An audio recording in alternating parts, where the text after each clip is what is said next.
Polda Metro Jaya membongkar clandestine lab home industry pembuatan cartridge vape yang berisi cairan etomidate narkotika golongan 2 yang akhir-akhir ini marak digunakan oleh kaum remaja perkotaan.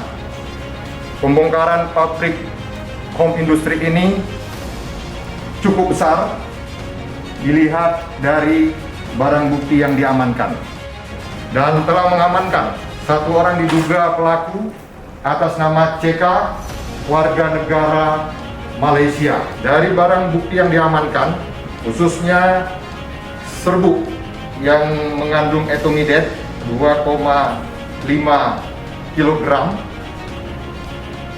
itu dapat menghasilkan atau memproduksi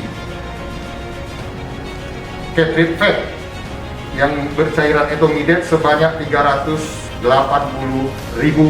piece etomidate. Sangat besar.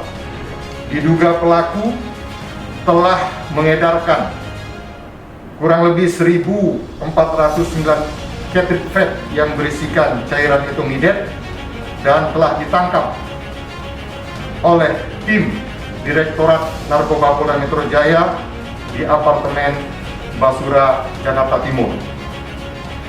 Kami menghimbau kepada masyarakat untuk jauhi narkoba. Laporkan apabila ada pelaku, pengedar atau penyalahguna narkoba demi generasi bangsa yang gemilang.